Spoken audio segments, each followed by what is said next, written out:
Good morning students.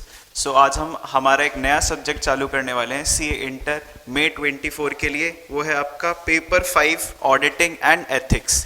तो आपके CA intermediate में जैसा कि आपको पता ही है, थोड़ा आपके कोर्स में चेंजेस आए हैं।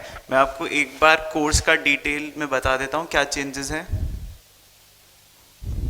पहले आपके टोटल 8 सब्जेक्ट हुआ करते थे, बट अब 2 सब्जेक्ट हटा दिए गए हैं और आपके टोटल 6 सब्जेक्ट हो गए हैं। फर्स्ट ग्रुप में 3 सब्जेक्ट हैं। आपका पेपर 1 एडवांस अकाउंटिंग का है, पेपर 2 आपका कॉर्पोरेट एंड अदर लॉ का है, थर्ड पेपर जो है वो आपका टैक्सेशन का है। फिर आते हैं अपन ग्रुप 2 पे। आपका ग्रुप 2 का जो फोर्थ पेपर है वो है आपका सबसे स्कोरिंग सब्जेक्ट जो है आपका कॉस्ट एंड मैनेजमेंट अकाउंटिंग का। फिर जो पेपर 5 जो अब हम पढ़ने जा रहे हैं उसका नाम है ऑडिटिंग एंड एथिक्स। ठीक है, क्या नाम है उसका? पेपर 5 का ऑडिटिंग एंड एथिक्स। पेपर 6 जो है वो है आपका financial management and strategic management, जो आपका 50-50 मार्क्स में पार्ट ए पार्ट बी में डिस्ट्रीब्यूट हो रखा है। हम पढ़ने जा रहे हैं पेपर 5 ऑडिटिंग एंड एथिक्स के बारे में। जो ऑडिट अपने आप में एक सब्जेक्ट है, वो क्या है? प्रैक्टिकल सब्जेक्ट है या थ्योरी सब्जेक्ट है? अगर देखा जाए तो लोग कहते हैं कि अरे ऑडिट तो थियोरेटिकल सब्जेक्ट है, बट आपने अपनी आर्टिकलशिप अगर चालू कर दी है तो आपको पता चल जाएगा कि जो ऑडिट सब्जेक्ट है वो सबसे अगर कोई प्रैक्टिकल सब्जेक्ट है डीटी और आईडीटी के बाद तो वो क्या है? ऑडिट। क्यों? क्योंकि आप कुछ भी आप अपनी आर्टिकलशिप में काम करेंगे वहां ऑडिट जरूर करेंगे। जो ऑडिट होती है वो क्या होती है? प्रैक्टिकल चीज होती है। जो सारे रिसोर्सेज होंगे आपके, जो आप वहां अप्लाई करेंगे, आपका जो दिमाग वहां अप्लाई करेंगे, वही सब चीजें यहाँ लिख रखी है।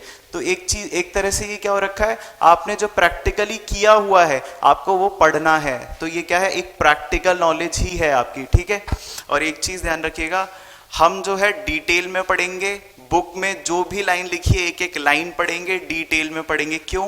क्योंकि आईसीआई जो अपना ऑडिट का पेपर, अपना एसएम का पेपर, अपना लॉ का पेपर बनाता है, वो मोस्टली 80 to 90% जो है वो कंप्लीटली बुक के टॉपिक्स में से बनाता है। ठीक है, कंप्लीटली बुक्स के टॉपिक्स में से बनाता है। ठीक है, तो हमें कंप्लीट जो है वो बुक को स्टडी करना है। बुक ही है जिसमें से हमारा पेपर मोस्टली बनेगा। ठीक है, तो हम जो है वो डिटेल में पढ़ेंगे, एक एक लाइन पढ़ेंगे। ठीक है, हमारे जो चैप्टर्स हैं,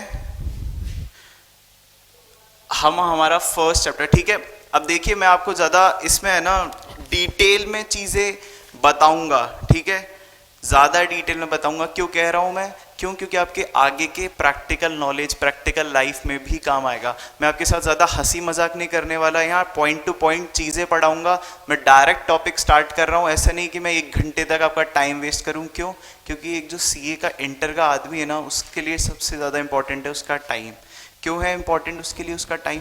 मान लीजिए किसी ने फर्स्ट ग्रुप कर रखा होगा, ये पेपर 2, उसका जो पेपर 5 है, ठीक है, पेपर 6 है, ठीक है, उसका पेपर 4 है, अभी बचा हुआ है। क्या हुआ है? अभी उसका पेपर 4, पेपर 5, पेपर 6 बचा हुआ है, बट वो आर्टिकलशिप भी साथ में कर रहा है। तो उसके लिए पॉइंट टू पॉइंट चीज़ें जो है वो मुझे बताना सबसे ज़रूरी है। मान लीजिए आप अगर फर्स्ट टाइम पढ़ रहे हैं तो आपके लिए सबसे बेस्ट है ये।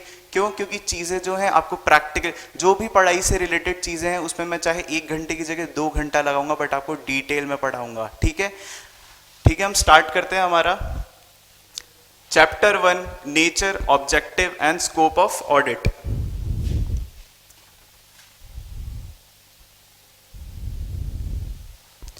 तो अब ये सबसे पहले हमें एक एग्जांपल दे रखा है।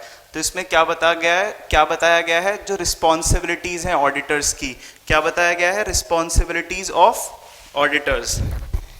ठीक है, मैं प्रॉपर आ रहा हूं ना?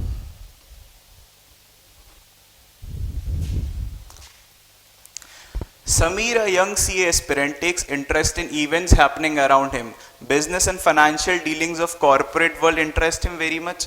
जो समीर है वो क्या है? सीए एस्पिरेंट है, मतलब वो आपकी तरह सीए करने जा रहा है, या तो फाउंडेशन में, या वो इंटर में है, या अभी फाइनल में है। वो क्या है? सीए एस्पिरेंट है। इन फ्यूचर वो सीए बनेगा। वो क्या करता है? Corporate world interest in very much, मतलब उसकी जो भी फाइनेंशियल डीलिंग्स है, मतलब स्टॉक मार्केट में या फिर किसी भी तरह का कोई भी फाइनेंशियल डीलिंग है, इन terms of insurance, real estate market, तो उसमें क्या रखता है? वो कीन इंटरेस्ट रखता है। He regularly reads a newspapers publishing mainly business and economic news. He also keeps track of particularly such news on social media handles, मतलब वो जो भी फाइनेंशियल इंफॉर्मेशन आती है उसकी रेगुलर अपडेट रखता है in the form of reading newspaper, और सोशल मीडिया पे क्या रहता है, वो एक्टिव रहता है। किसके लिए एक्टिव रहता है? ये फाइनेंशियल इंफॉर्मेशंस को पढ़ने के लिए, अपने आप को अपडेट करने के लिए। During last 1 year or so, he has seen audited financial results of many companies listed on stock exchanges being published in newspaper. तो of course आपको पता होगा जो मोस्टली कंपनीज होती है उनकी जो फाइनेंशियल रिपोर्ट्स होती है, ऑडिटेड फाइनेंशियल रिपोर्ट्स, वो पब्लिकली क्या होती है, पब्लिश होती है। और वो किस में होती है? वर्नाकुलर, जो उनकी लैंग्वेज, जो एक उनकी ओन लैंग्वेज होती है, और एक इंग्लिश न्यूज़पेपर में, ठीक है। He also visited websites of some companies to go through their annual reports. The annual reports also inter alia contain audit reports signed by CA as auditors of company. तो उसने क्या किया, अलग अलग website, जो कंपनीज की websites होती हैं उस पर जाके उनकी ऑडिटेड फाइनेंशियल रिपोर्ट्स डाउनलोड की और उसने उनको गो थ्रू किया। तो उसमें क्या देखा उन्होंने, जो भी ऑडिटेड फाइनेंशियल रिपोर्ट्स थी वो किसके द्वारा ऑडिटेड थी, किसके थ्रू ऑडिटेड थी? चार्टेड अकाउंटेंट्स के थ्रू। क्यों? क्योंकि chartered accountants are the auditor of companies, जो ऑडिट करते हैं चीज़ें, जो बताते हैं चीज़ें सही है गलत है। तो उसने क्या देखा, जो सारी आपकी इंडस्ट्री की ऑडिटेड फाइनेंशियल रिपोर्ट थी वो किसके थ्रू साइन थी? सीए के थ्रू साइन थी। He was also eagerly tracking financial results of an IT company. वो एक पर्टिकुलर IT कंपनी के रिजल्ट्स को ट्रैक कर रहा था, जो उसके financial statements in terms of उसका profit loss. The annual audited results of the company were declared on one Friday evening. However, shares of company took a beating on Monday as soon as market opened. मतलब उसकी price, जिस IT company के लिए वो काम, जिस IT company के लिए वो सारी अपनी जो मेहनत कर रहा था, जिस पे वो एनालाइज कर रहा था चीज़ों को, उसका क्या हुआ, फ्राइडे इवनिंग को उसकी डिटेल, एनुअल रिपोर्ट डिटेल आई, और मंडे को जब मार्केट खुला, मंडे को जब मार्केट खुला तो जो उसकी प्राइस थी कंपनी की वो क्या हो गई, गिर गई। ठीक है, ऐसा क्यों हुआ? Curiosity led him to find reason for such an adverse market reaction. Adverse मतलब पुअर, एडवर्स मतलब गंदा मार्केट रिएक्शन क्यों हुआ? फ्राइडे को, ठीक है, फ्राइडे को एक आईटी कंपनी की ऑडिटेड फाइनेंशियल रिपोर्ट मार्केट में आई इवनिंग तक, तो उसका इम्पैक्ट कब पड़ता? नेक्स्ट डे पड़ता। Next day Saturday holiday, next day Sunday holiday. Monday को जैसे ही मार्केट ओपन होता है क्या होता है, उसके जो शेयर्स होते हैं, उसका जो मार्केट प्लेस होता है वो क्या होता है, एकदम से गिर जाता है। ऐसा क्यों होता है? अब क्यों होगा? या तो इस वजह से होगा जो ऑडिटेड फाइनेंशियल रिपोर्ट्स थी वो खुद अपने आप में क्वालिफाइड होंगी। क्वालिफाइड मतलब क्या होता है? मान लीजिए कोई ऑडिटर है, उसको मैं आपको एक पूरा डिटेल में बताऊंगा क्वालिफाइड जो आपका ओपिनियन है वो क्वालिफाइड क्यों है। ठीक है, अभी मैं आपको एक ब्रीफ दे रहा हूँ। क्वालिफाइड ओपिनियन ये समझिएगा कि ऑडिटर को जो है वो कुछ कमियां लग रही है फाइनेंशियल रिपोर्ट्स में। क्या लग रही है? ऑडिटर्स को कुछ कमियां लग रही है, तो वो क्या देगा, उस पर क्वालिफाइड ओपिनियन देगा। क्वालिफाइड ओपिनियन देगा कौन देगा? ऑडिटर। किस पे? और आपके जो फाइनेंशियल स्टेटमेंट्स हैं कंपनी के। He got to know that audited profits of company were below market expectations, and auditors has remarked adversely on some matters which was not taken kindly by markets. वही चीज हुई है। क्या हुआ है? He got to know that audited profits of the company were below market expectations, मतलब जो profit थे कंपनी के, जो उन्होंने सोचा था, मतलब जो आपकी फाइनेंशियल रिपोर्ट होती है उसमें प्रॉफिट बताता है सेगमेंट वाइज और एज ए कंपनी का होल, तो वो क्या है, मार्केट की जो था कि हम मार्केट में क्या एक्सपेक्टेशंस हैं उससे क्या हुआ, कम आई, उससे कम आई। And auditors had remarked adversely on some matters, वही, और ऑडिटर्स ने क्या किया है, क्वालिफाइड एडवर्स ओपिनियन दिया है किस पे, फाइनेंशियल रिपोर्ट्स पे। और जिसको जो मार्केट है उसने एक ओपिनियन जो है गंदा बना लिया है, किसके लिए, वो कंपनी के लिए। तो क्या हुआ है, उसकी जो डिमांड है वो कम हो गई है और उसकी वजह से जो मार्केट प्लेस उसका शेयर था वो भी कम हो गया है। One of his uncle was expanding businesses and needed funds to meet business expansion requirements. Anticipating urgent financial needs, he approached a bank. Credit officer of a bank requested for audited financial statements of past years of business to consider his loan application.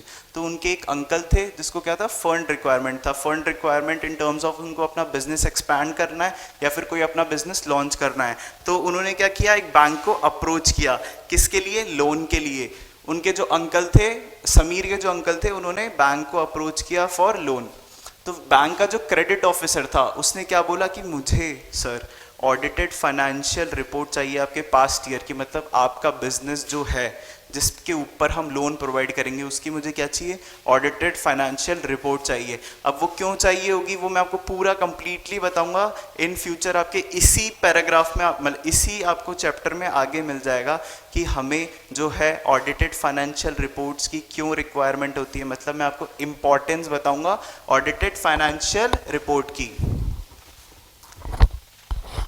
He was also thinking that companies must be paying taxes on profits shown in their audited financial statements. Of course, जो भी आपकी financial statements में profit show होंगे उस पे आपको income tax, direct tax देना पड़ेगा.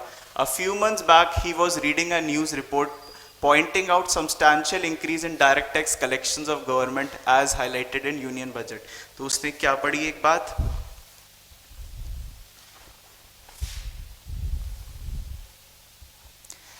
he was reading a news report pointing substantial increase in direct tax collection. ये क्या है, important चीज़ है, ठीक है। ये टर्म्स ऑफ आपके पढ़ाई के आपको अभी पढ़ने के टर्म्स में इंपॉर्टेंट नहीं है क्योंकि आप समझ गए, ठीक है। सब्सटैंशियल इंक्रीज हुआ है डायरेक्ट टैक्स कलेक्शन पे, बट जो आपकी फाइनेंशियल हिस्ट्री है, आप जो फाइनेंशियल बजट के हिसाब से एनालाइज करेंगे चीज़ें, उसके लिए सबसे इम्पॉर्टेंट चीज़ है क्या हुआ है, डायरेक्ट टैक्स का जो कलेक्शन था वो सब्सटैंशियली इंक्रीज हो गया है। मतलब जो पहले कंपनियाँ कम टैक्स पे कर रही थी गवर्नमेंट को, अब उसमें काफ़ी इजाफा आया है, सब्सटैंशियली इंक्रीमेंट हुआ है, ठीक है, एज हाईलाइटेड। और ये किस में हुआ है, हमें किस में पता चला है, यूनियन बजट में पता चला है कि जो डायरेक्ट टैक्स का कलेक्शन था, ठीक है, वो बहुत ज़्यादा हुआ है इस बार। तो ये क्या है, हमारी कंपनी, हमारी इंडस्ट्री, हमारे इंडिया के लिए, हमारे ग्लोबलाइजेशन मार्केट के लिए बहुत एक अच्छी रिपोर्ट है।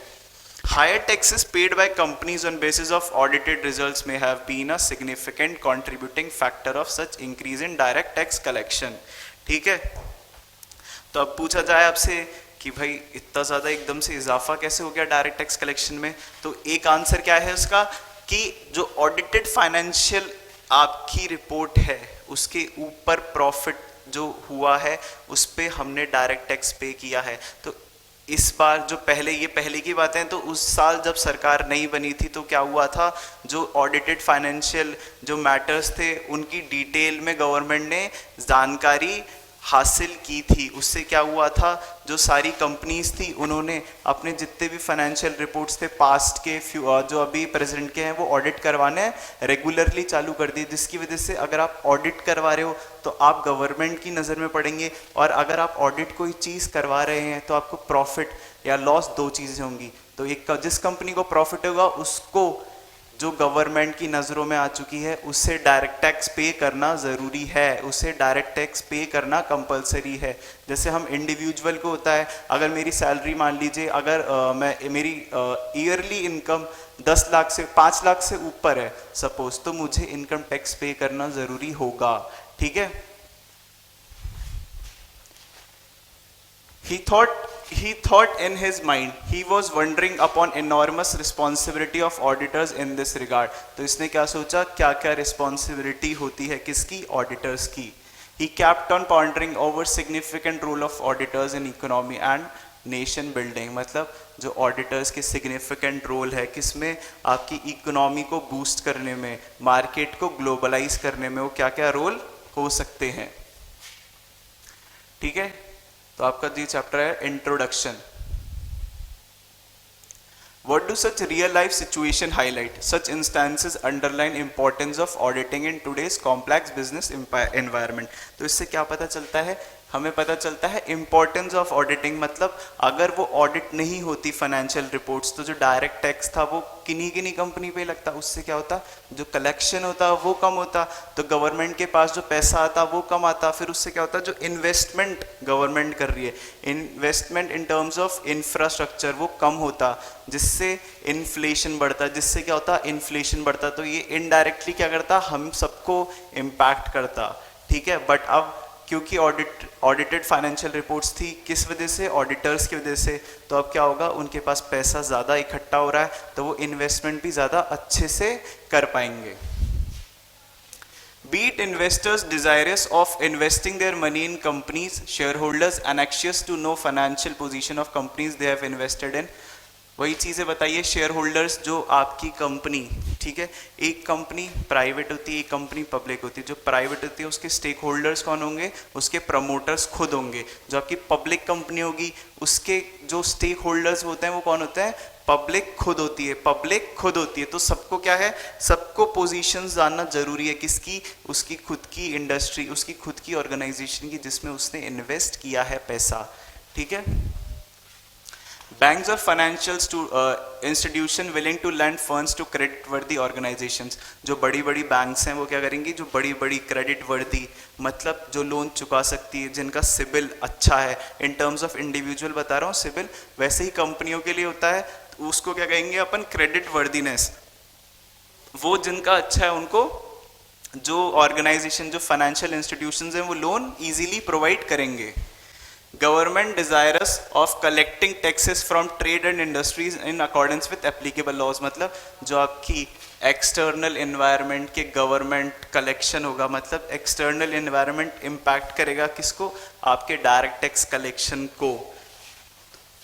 From trade and industry in accordance with applicable law, किसके थ्रू करेगा? वो जो एप्लीकेबल लॉ होगी उससे आपकी इंडस्ट्री और आपकी जो trade, from trade and industry से क्या करेगा? वो डायरेक्ट टैक्स कलेक्ट करेगा।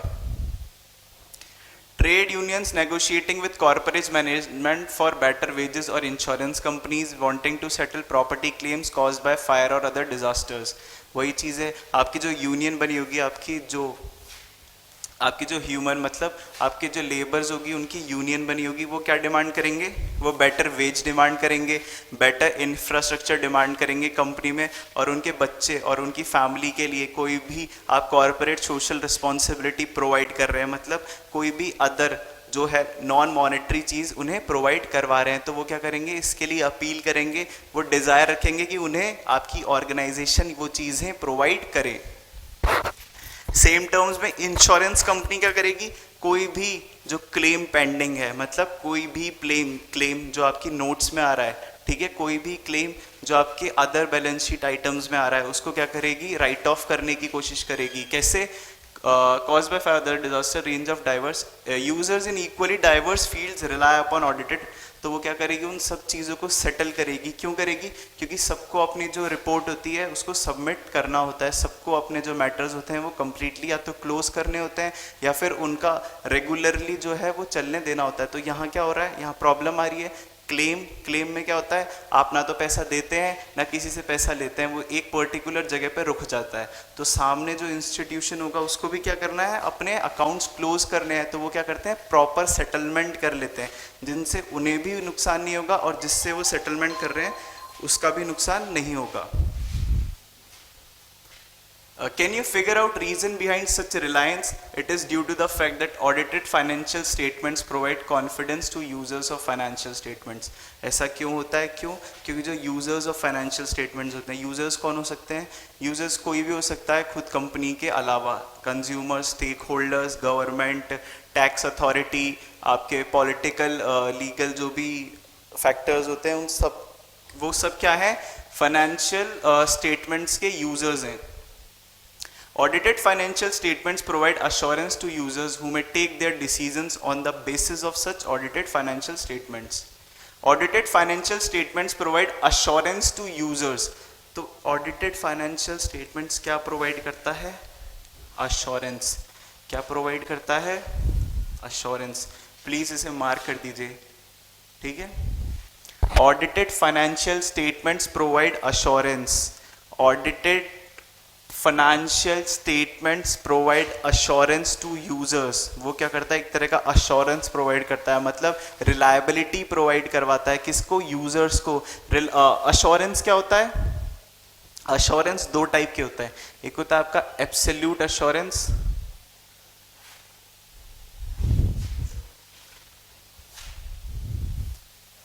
जो आपके अश्योरेंस होता है वो होता है आपका एक तो एब्सोल्यूट अश्योरेंस, ठीक है।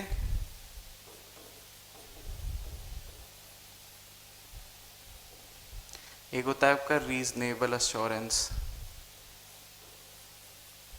ठीक है।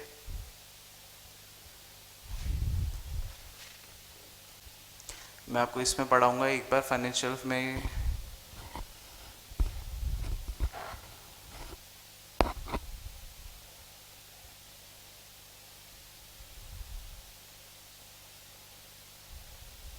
ठीक है, आगे आएगा, मैं आपको डिटेल में पढ़ाऊंगा। आप अभी इतना समझ लीजिए कि अश्योरेंस जो होता है, एब्सोल्यूट अश्योरेंस कभी भी जो एक ऑडिटर होता है वो एब्सोल्यूट अश्योरेंस प्रोवाइड नहीं करता है। एब्सोल्यूट अश्योरेंस क्या होता है? 100% अश्योरेंस, मतलब वो लिख के दे रहा है 100% ये कंपनी सही है, तो ये क्या हुआ? एब्सोल्यूट अश्योरेंस हुआ। और ये कभी भी कोई ऑडिटर प्रोवाइड नहीं करेगा। क्यों नहीं प्रोवाइड करेगा? क्योंकि एक कंपनी को एक मैन, मतलब एक ह्यूमन कितना भी चेक कर ले, कितनी भी उसकी एनालाइज कर ले, कुछ ना कुछ कमियां रह जाती है। तो वो क्या करता है? कंप्लीट 100% अश्योरेंस नहीं प्रोवाइड करता। वो ये कहता है कि हाँ मैं मानता हूँ ये जो सारी चीज़ें रिस्पॉन्सिबिलिटी उठाते हैं, कैसी कि आपके जो यूजर्स हैं वो आप पे ट्रस्ट कर सके। किस पे? आपकी कंपनी पे ट्रस्ट कर सके। कोई भी जैसे कंपनी है वो क्या करती है आजकल? गलत रिपोर्ट बना के मार्केट में ला देगी, बैंक से लोन ले लेगी और फिर बाद में बंद करके फॉरेन चली जाएगी। तो इससे क्या होगा? हमारे देश का घाटा होगा। इसके लिए क्या है? हम ऑडिटर्स इंपॉर्टेंट है। क्यों? क्योंकि हम अगर ऑडिट करते हैं फाइनेंशियल रिपोर्ट्स, फाइनेंशियल मैटर्स को, तो वो क्या आएगा? ट्रस्ट वर्दीनेस लाएगा मार्केट में। और वही हम लोग ऑडिट करें, वही चीज़ों को हम अश्योरेंस प्रोवाइड करेंगे जो हमें सही लगेगी। ठीक है, और अगर कोई चीज़ एक ऑडिटर को सही लग रही तो वो मोस्ट प्रोबेबली जो होगी वो सही होगा। ठीक है, अब वो कोई अगर अदर डिटेल्स आती है तो उसकी वजह से हम क्या नहीं देते? एब्सोल्यूट अश्योरेंस नहीं देते। मतलब ऐसी सिचुएशन जो ऑडिटर के भी कंट्रोल में नहीं है, मतलब ऑडिटर भी वो चीज़ें एनालाइज नहीं कर पाया, तो इस वजह से हम क्या प्रोवाइड करते हैं? हम सिर्फ अश्योरेंस देते हैं, हम रीजनेबल अश्योरेंस देते हैं। क्या देते हैं? रीजनेबल अश्योरेंस देते हैं। एब्सोल्यूट अश्योरेंस कभी नहीं देते हैं मार्केट में। ठीक है, किसी भी ऑडिटेड फाइनेंशियल रिपोर्ट पे कभी भी कोई ऑडिटर एब्सोल्यूट अश्योरेंस नहीं देगा। ठीक है,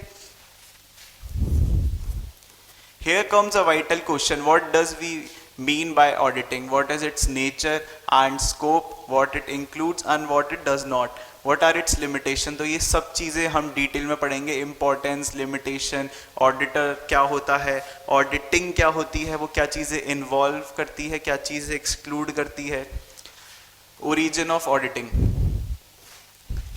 मैं आपको इसमें एक बार ऊपर से पढ़ा देता हूँ थोड़ा सा ब्रीफ करके, क्योंकि ये टॉपिक इतना इम्पोर्टेंट नहीं है। Kautilya's Arthashastra, even in 4th century, it talks about fixed accounting year, a process of closure of accounts and audit for the same। मतलब एक प्रॉपर अकाउंटिंग ईयर क्रिएट करना है और उसको क्लोजर करना है अकाउंट्स को। मतलब एक पर्टिकुलर डेट पे जो आपके पूरे अकाउंट्स हैं ईयर के, उनको क्या करना है? आपको क्लोज करना है। जैसे हम करते हैं, हमारा क्या है? फाइनेंशियल ईयर फर्स्ट, हमारा क्या होता है? फाइनेंशियल ईयर होता है 1 अप्रैल टू 31 मार्च। और कहीं क्या फॉलो होता है? Calendar year. ठीक है,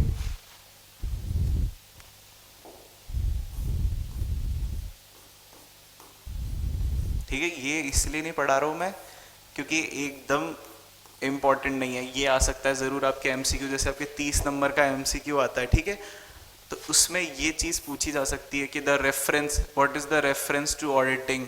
तो यहाँ क्या लिखेंगे? The reference to auditing is found in Kautilya's Arthashastra even in 4th century BC। ठीक है, ये एक क्वेश्चन बन सकता है आपका एमसीक्यू का।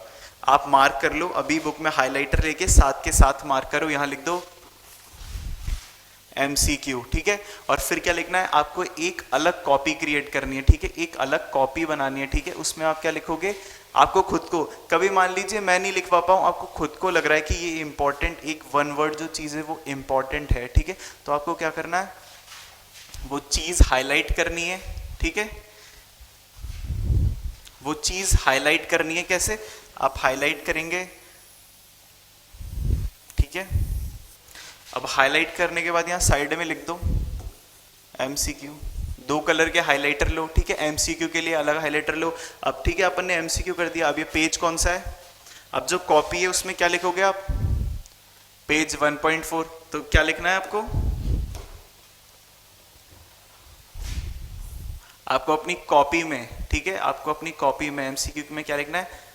पेज 1.4। ठीक है, 1 MCQ। ठीक है, मतलब ये ऑफ कोर्स नहीं लिखना, ये लिखना आप कॉपी पेज नंबर 1.4, फिर फर्स्ट इसमें। अब जैसे आप मान लीजिए यहाँ 2 MCQ होते हैं, ठीक है, एक ही उस पर, तो आप एक फर्स्ट ऐसे मार्क कर देते और फिर यहाँ बुक में जाके वो स्टार मार्क करना है आपको, ठीक है। यहाँ कौटिल्य अर्थशास्त्र में आपको स्टार मार्क करना है। तो ये क्या हो गया आपका एक MCQ हो गया। अब दूसरा क्या हो गया आपका, एक दूसरा इंपॉर्टेंट होता तो आप हैश का साइन बना देते। मान लीजिए अब ऑर्डायर मीनिंग टू हियर, ठीक है, ये एक इंपॉर्टेंट हो सकता है, ठीक है, ऑर्डायर मीनिंग टू हियर। तो इसमें क्या करेंगे अपन, MCQ सेकंड। तो ये क्या है, एक आपको रिजेम्बलेंस रहेगा कि हाँ भाई ये चीज स्टार, ये सेकंड है। इस पेज पे जैसे 2 हैं, 3 हो तो आप कोई ऐसा साइन बना लीजिए। मतलब आपको क्या करना है, डिफ्रेंशिएट करना है। अगर एक पेज पे आपके एक से ज्यादा इंपॉर्टेंट MCQ आपको दिखते हैं, तो इस पेज पे कितने हैं, 2 हैं, एक तो स्टार वाला है, एक हैश वाला है, और डायर का मीनिंग टू हियर, ठीक है। ये एक बार लिख लो, नोट कर लो, ये कॉपी में लिखना है, ठीक है। और फिर अच्छा एक चीज और बता देता हूं, आप यहां से भी वेरीफाई कर सकते हैं, कॉपी का हमेशा पेज नंबर मेंशन करना। यहाँ साइड में आता है ना, ये आपकी मान लीजिए कॉपी है, तो यहाँ साइड में पेज नंबर लिखा आता है, तो पेज नंबर 1 लिखना, ठीक है। फिर यहां आप क्या लिखना, पेज नंबर 1, पेज नंबर 1। तो इससे क्या होगा, आप जो MCQs का पार्ट जिस दिन आप लास्ट दिन रिवाइज करेंगे ना, उस दिन आपके लिए बहुत इंपॉर्टेंट हो जाएगा, क्योंकि आपको डायरेक्ट चीज़ें देखनी पड़ेंगी। तो आपको डायरेक्ट चीज़ें इजीली मिल जाएगी। क्यों, क्योंकि वहाँ आपको लास्ट में टाइम नहीं मिलेगा, तो आपको डायरेक्टली चीज़ें देखनी पड़ेंगी, तब आप वहाँ चीज़ें रुक के देख नहीं सकेंगे कि अच्छा वो चीज़ इंपॉर्टेंट है। तो ये चीज़ आप मार्क कर लो, पेज 1 MCQ, ठीक है। पेज 1 पे ये MCQ, कॉपी में मार्क कर लो कि पेज 1.4 पे MCQ है, ठीक है।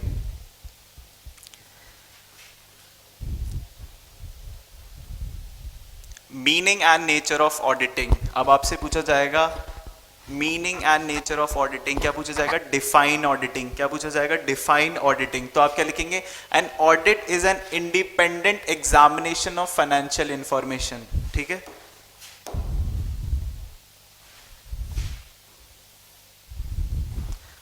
ठीक है, ये आपके MCQ के लिए इंपॉर्टेंट नहीं है, ये आपके डिस्क्रिप्टिव पेपर के लिए इंपॉर्टेंट है, ठीक है। सबसे फर्स्ट पॉइंट है, an audit is an independent examination. Independent examination क्या होता है, कोई भी हम एग्जामिनेशन कर रहे हैं, कोई भी रिपोर्ट का हम एग्जामिनेशन कर रहे हैं, वो क्या कर रहे हैं, इंडिपेंडेंटली कर रहे हैं। मतलब हमारे पे किसी चीज़ का प्रेशर नहीं है, ना तो हमारे ऊपर हमारी ऑडिटर्स का प्रेशर है। मान लीजिए कोई एक छोटे लेवल पे ऑडिटर कर रहा है, तो ऐसा नहीं है कि जो उसके सीनियर लेवल ऑडिटर्स हैं उनका प्रेशर है कि नहीं आपको रिपोर्ट जो है वो अच्छी बना के देनी है। तो ये क्या होगा, एक तरह का प्रेशर हो जाएगा। Where is in case of company का प्रेशर, मान लीजिए कोई कंपनी का मैनेजमेंट आके बोलता है कि आपको पैसे हम तभी देंगे या फिर अच्छा पैसे देंगे अगर आप जो रिपोर्ट है वो हमारे फेवर में बना के देंगे। तो ये क्या होगा, प्रेशर क्रिएट हो जाएगा। तो ये सब चीजें नहीं होती है ऑडिटिंग में, ये सब चीजें नहीं होती है। तो इसे क्या कहा जाता है, इंडिपेंडेंट आपका एग्जामिनेशन होगा of financial information. Financial information मतलब आपकी फाइनेंशियल रिपोर्ट, ऐसी रिपोर्ट जो फाइनेंस के बारे में, आपके फाइनेंशियल नंबर्स के बारे में बता रही है। Of any entity, any entity मतलब कोई भी एंटिटी, चाहे वो लार्ज इन साइज हो, चाहे वो स्मॉल हो, ठीक है, चाहे वो प्रॉफिट ओरिएंटेड हो, चाहे वो NGO हो, ठीक है। तो इसका क्या है, of any entity weather profit oriented. Profit oriented मतलब कमर्शियल ऑर्गेनाइजेशन। कमर्शियल ऑर्गेनाइजेशन कौन सी ऑर्गेनाइजेशन है, जिनका मोटिव क्या होता है, प्रॉफिट, जिनका मोटिव क्या होता है, प्रॉफिट। और नॉट मतलब नॉन कमर्शियल ऑर्गेनाइजेशन। नॉट में क्या लिखा है, नॉन कमर्शियल ऑर्गेनाइजेशन। एक चीज ध्यान रखना, डिफाइन ऑडिटिंग पूछा जाए ना तो आपको एज इट इज ये लाइन लिखनी है, एज इट इज। मैं कह रहा हूं एज इट इज ये लाइन लिखनी है, एज इट इज, ठीक है। और बहुत इजी है।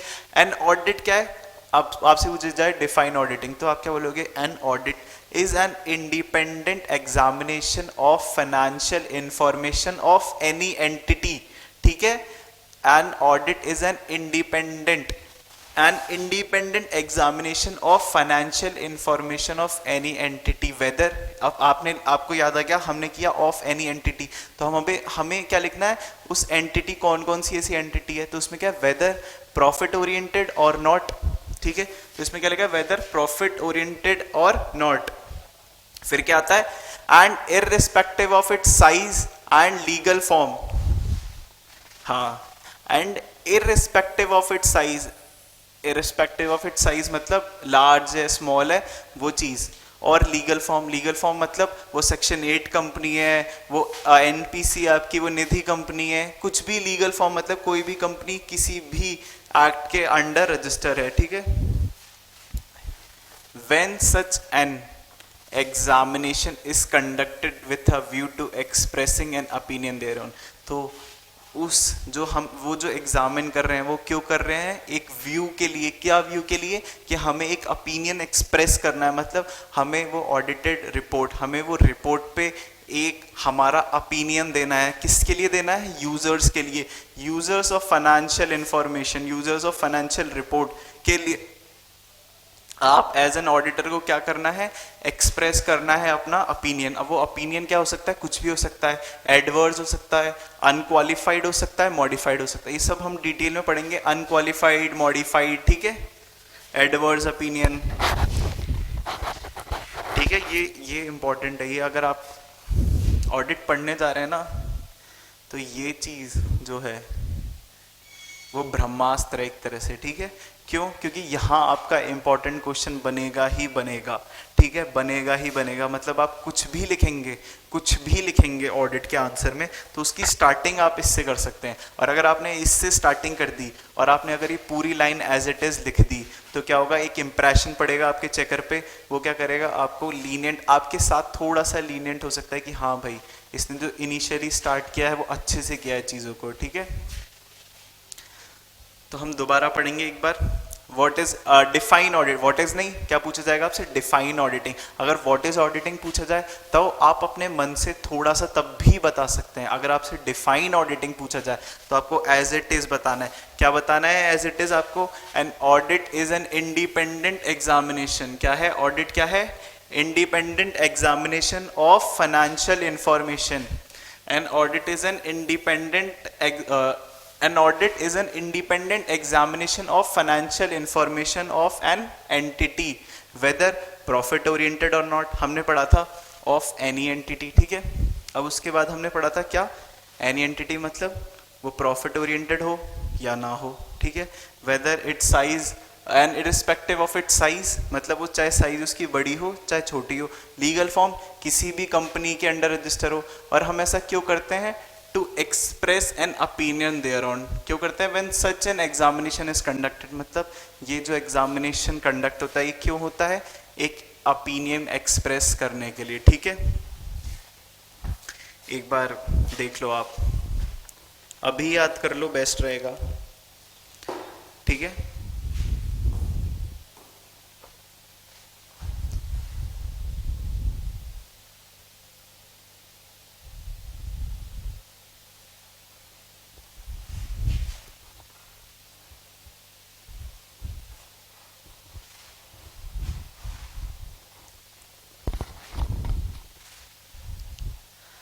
An incisive analysis of above meaning of auditing brings out following points clearly। अब जो चीज़ मैंने आपको पढ़ाई है अभी ब्रीफली, वो इन्होंने डिटेल में एक एक चीज़ पढ़ाई है और हम वो डिटेल में भी दोबारा पढ़ेंगे, ठीक है।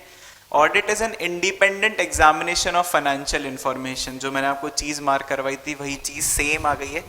Independence here implies that the judgment of a person is not subordinate to the wishes or direction of another person। मतलब वो जो ऑडिटर, जो बंदा चीज़ें ऑडिट कर रहा है, मतलब जो अपना ओपिनियन दे रहा है, उसका जो भी जजमेंट होना चाहिए वो अदर पर्सन से इन्फ्लुएंस नहीं होना चाहिए।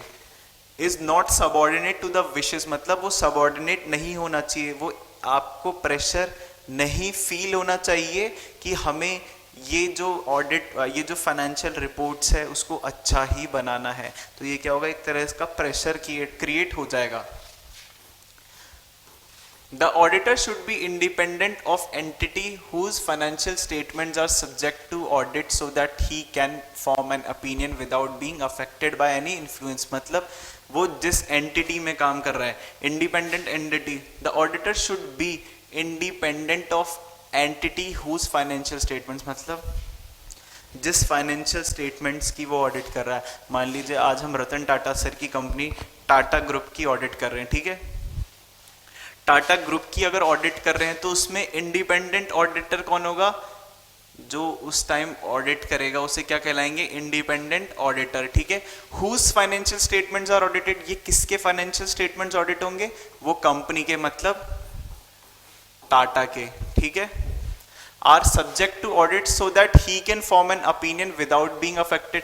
तो यहां ही कौन है? ही कौन है? ऑडिटर, ठीक है. ही कौन है? Auditor. He can form an opinion without being affected by any influence. तो एनी इन्फ्लुएंस, ये किसका इन्फ्लुएंस, किसके इन्फ्लुएंस की बात कर रहे हैं?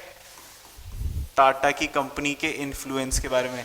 मान लीजिए कोई टाटा में कोई मतलब कोई ऐसा कैंडिडेट आ गया है जो ऑडिटर को प्रेशराइज कर रहा है कि ये पर्टिकुलर चीज मैंने गलत की है तो तू इसे सही कर दे, मैं तुझे इतना इतना अमाउंट एक्स्ट्रा दे दूंगा. तो ये क्या है? एक तरह का प्रेशर क्रिएट हो रहा है. या फिर ऑडिटर को ये कह दे कि अच्छा अगर तुमने ये चीज़ सही नहीं की तो अगली बार तुम ऑडिटर पोजीशन से हट जाओगे. तो ये क्या है? एक तरह का इन्फ्लुएंस, एक तरह का आप प्रेशर क्रिएट कर रहे हैं. तो ये क्या है? ये ऑडिटिंग में नहीं अप्लाई होता है, नहीं एक्सेप्टेबल है, ठीक है. Independence increases auditor's ability to act objectively without creeping in any of biases. मतलब अगर वो without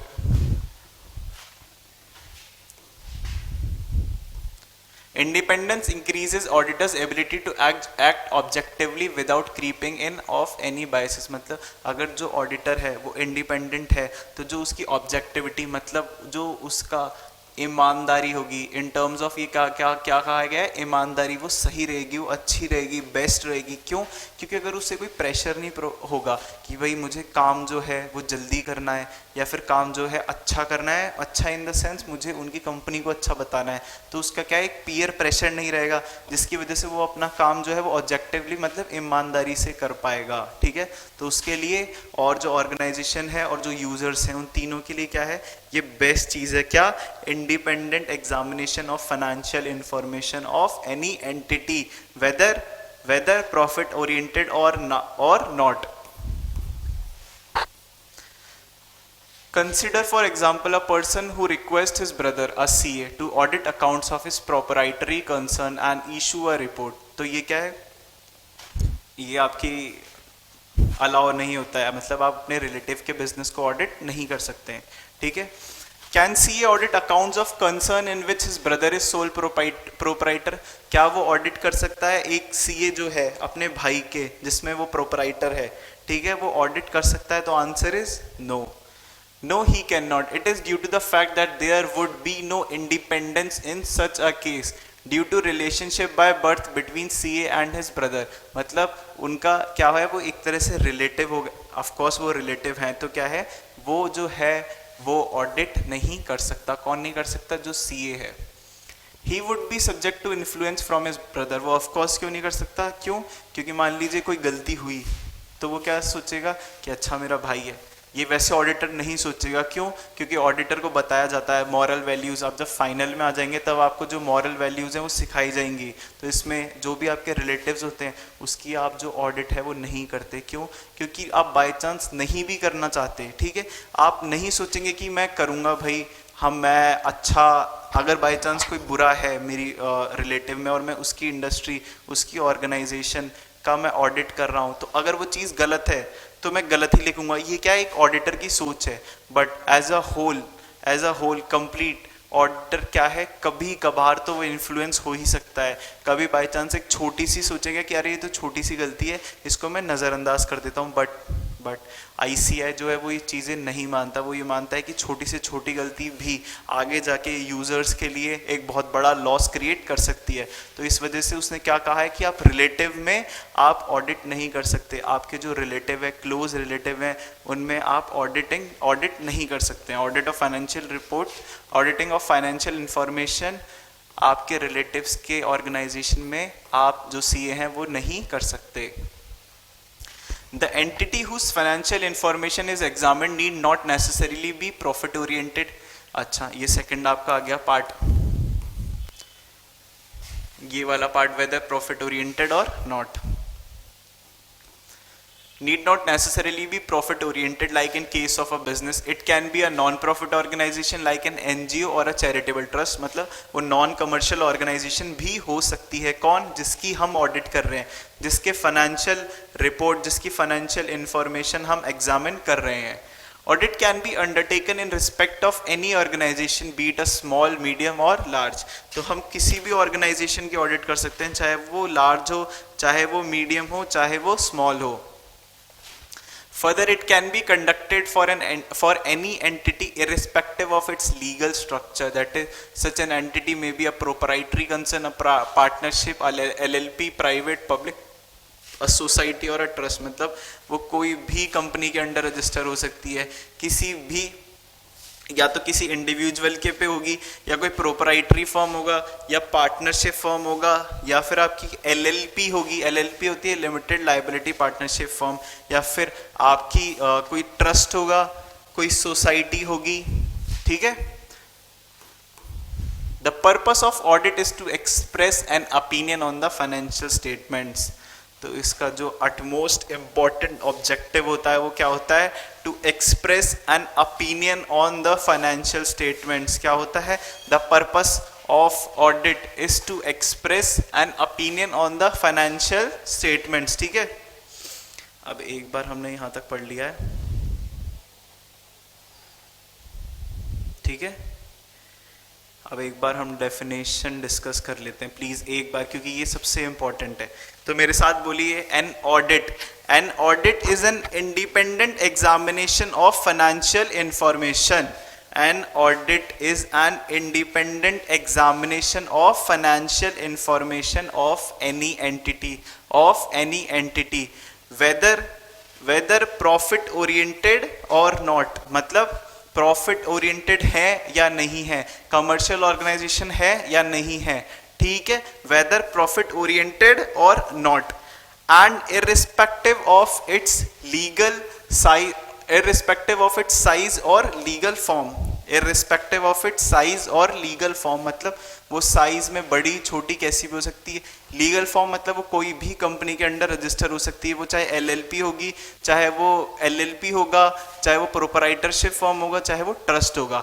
when such an examination, ठीक है, when such an examination is conducted with a view to expressing an opinion thereon. ठीक है। मैं बार बार repeat इसलिए कर रहा हूँ, आपको भी थोड़ा अब लग रहा है कि सर बार बार एक ही चीज़ पढ़ा रहे हैं। क्यों पढ़ा रहा हूँ? क्योंकि ये सबसे इंपॉर्टेंट पार्ट है। ठीक है। आपका चैप्टर 1 का जो सबसे इंपॉर्टेंट पार्ट है वो ये है। ठीक है। मैं इसीलिए इसको 5-5 बार पढ़ा रहा हूँ, आपको मैंने 6ठी बार रिवाइज करवा रहा हूँ। ये सेम डेफिनेशन अब आपको ये अभी के अभी लर्न हो जानी चाहिए। ठीक है। Understand that preparation, presentation of financial statements of an entity is responsibility of management of an entity।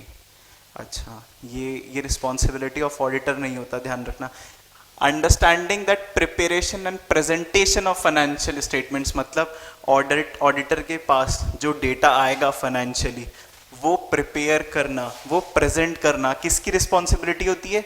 Management की। मैनेजमेंट मतलब जो एंटिटी है, ठीक है, जो एंटिटी की हम ऑडिट कर रहे हैं उसके जो मैनेजमेंट होगा, उसका जो टॉप लेवल, उसका जो मिडिल लेवल, उसका जो लोअर लेवल मैनेजमेंट होगा, उसकी रिस्पॉन्सिबिलिटी है। क्या रिस्पॉन्सिबिलिटी है? Prepare and present financial data, financial information. ठीक है। The auditor expresses an opinion on financial statements by means of written audit report। तो ऑडिटर क्या करता है? उस पर ओपिनियन एक्सप्रेस करेगा, वो बनाएगा नहीं कभी। ठीक है। फाइनेंशियल स्टेटमेंट्स कभी ऑडिटर बनाता नहीं है, उसके पास बकायदा बना बनाया जो है वो फाइनेंशियल स्टेटमेंट्स आता है, सिर्फ उसे क्या करना है? चेक करना होता है। ठीक है। उसे चेक करके वहाँ क्या, एक written consent, written audit report sign करनी होती है। ठीक है। रिटन ऑडिट रिपोर्ट बनानी होती है। ये आप एक बार, ठीक है, डेफिनेशन हमने पढ़ ली है ना। डेफिनेशन हम पढ़ चुके हैं, एक बार ये चीज देख लीजिए।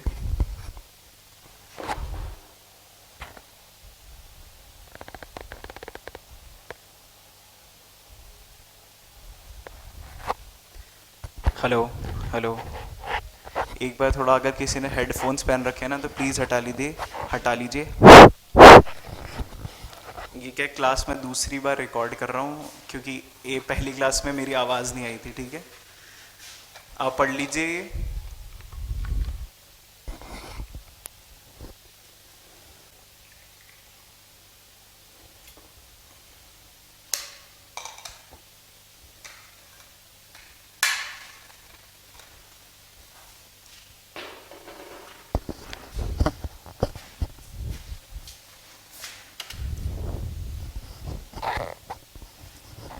हेलो हेलो, ठीक है।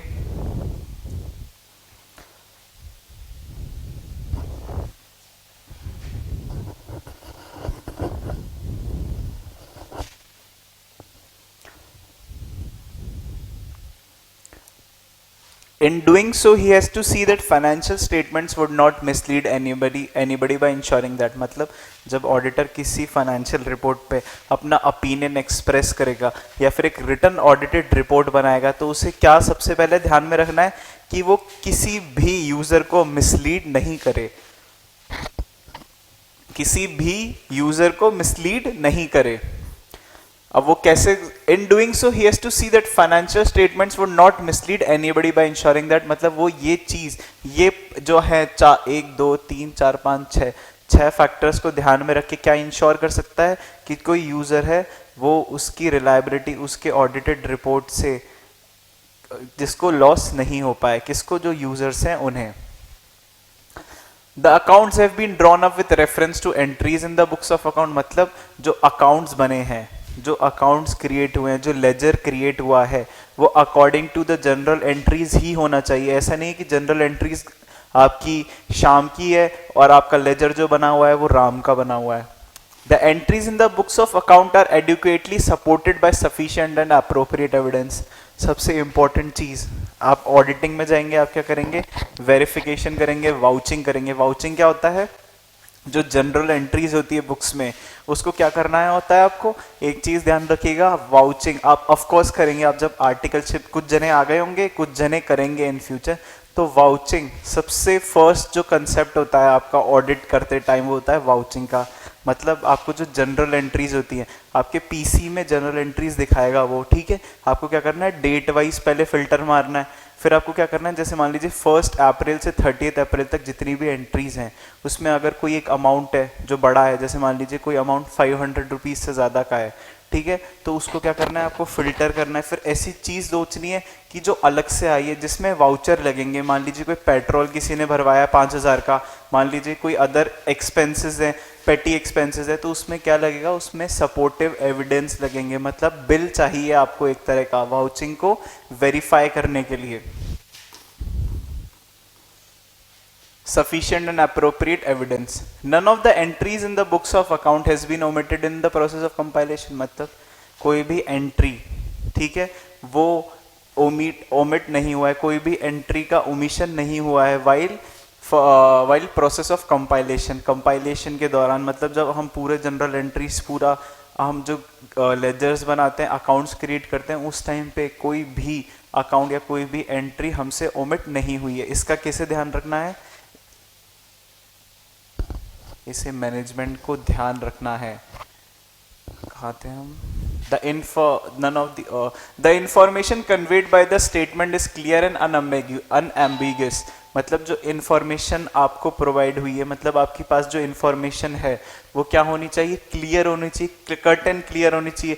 अनएम्बिगुअस मतलब क्या होती है, कोई भी उसमें डिफरेंसेस नहीं होने चाहिए ऑफ ओपिनियन, या फिर गलत तरीके से प्रेजेंट नहीं होनी चाहिए, क्लियर एंड कट लाइन में लिखा होना चाहिए। The financial statement amounts are properly classified, described and disclosed in conformity with accounting standards। मतलब जो अमाउंट्स हैं, ठीक है, वो प्रॉपरली जो अकाउंटिंग स्टैंडर्ड्स, ठीक है, जो एएस उस पर एप्लीकेबल हो रहा है उसके अकॉर्डिंग है। The statement of accounts presents a true and fair picture of the operational result and of the asset and liability. मतलब जो statement of accounts है, मतलब आपके जो भी आपकी लेजर है, आपका ट्रायल बैलेंस है, वो क्या कर रहा है, true and fair picture of operational result बता रहा है, आपके सेगमेंट के जो रिजल्ट हैं वो ट्रू एंड फेयर बता रहा है, end of asset and liabilities, आपके जो असेट एंड लाइबिलिटीज हैं, ठीक है, उनकी जो पिक्चर है वो क्लियर बता रहा है, मतलब वो सही फेयरली चीजें डिस्क्राइब कर रहा है। किसकी रिस्पॉन्सिबिलिटी है, मैनेजमेंट की रिस्पॉन्सिबिलिटी है, ठीक है। Auditing provides assurance.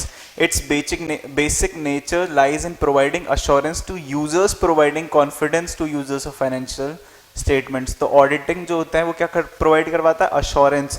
किसको प्रोवाइड करवाता है, users of financial statements को. Such an assurance lends credibility to financial statements. जो ऑडिटर, ठीक है, अपना ओपिनियन एक्सप्रेस करता है, उसकी वजह से क्या होता है, एक क्रेडिटेबिलिटी कितने आती है, यूजर्स को आती है, किस में आती है, जिस ऑर्गेनाइजेशन की ऑडिट हुई है। Audited financial statements provide confidence to users that financial information reflected in financial statements can be relied upon. तो जो ऑडिटेड फाइनेंशियल स्टेटमेंट्स होते हैं, जो ऑडिटेड हो चुके हैं, मतलब जिन पे ऑडिटर ने साइन कर दिया है, वो क्या प्रोवाइड करता है, कॉन्फिडेंस प्रोवाइड करता है, किसमें, users of financial statements, users of financial information के, ठीक है, मतलब वो जो यूजर्स हैं वो ऑडिटेड फाइनेंशियल रिपोर्ट पे रिलाय कर सकते हैं, और जो इन फ्यूचर वो जो स्ट्रैटेजीज, जो एनालिसिस करेंगे मार्केट का, वो इन ऑडिटेड रिपोर्ट्स के ऊपर कर सकते हैं। मतलब उन्हें कोई इन फ्यूचर लॉस इस रिपोर्ट की वजह से नहीं होगा कि ये मिसलीडिंग रिपोर्ट थी, ठीक है। ये किसकी रिस्पॉन्सिबिलिटी होती है, ये ऑडिटर्स की रिस्पॉन्सिबिलिटी है। ऊपर वाली जो 6 पॉइंट थे वो किसकी रिस्पॉन्सिबिलिटी है, मैनेजमेंट की रिस्पॉन्सिबिलिटी है। किसकी है, मैनेजमेंट की, ठीक है। और यूजर्स को सही डेटा, सही एनुअल रिपोर्ट प्रोवाइड करवाना, ये किसकी रिस्पॉन्सिबिलिटी है, ऑडिटर्स की। किसकी है, ऑडिटर्स की, ठीक है।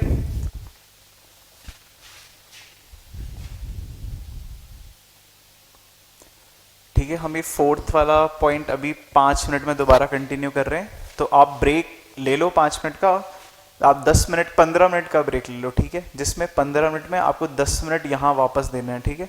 10 मिनट कैसे, आपको वो डेफिनेशन रिवाइज करनी है, और वो जो पार्ट मैंने आपको बांटे थे, इंडिपेंडेंट क्या, examination, profit oriented, legal, size वगैरह, ठीक है, और एक्सप्रेशन टू एक्सप्रेस ओपिनियन, तो वो सब क्या है आपको एक बार पढ़ना है 10 मिनट में, फिर आप 5 मिनट का और ब्रेक ले सकते हैं। मैं भी 5 मिनट का ले रहा हूँ, प्लीज़ आप भी 5 मिनट का ही लीजिएगा, बाकी के 10 मिनट प्लीज़ पढ़िएगा, ठीक है। Thank you. हम ये कंटिन्यू करेंगे अभी 5 मिनट बाद, पेज 1.6 पे आपका 4th पार्ट, जो 4 पॉइंट है, ठीक है। Interdisciplinary nature of auditing, relationship with diverse subjects, ठीक है। हम कंटिन्यू करेंगे थोड़ी देर।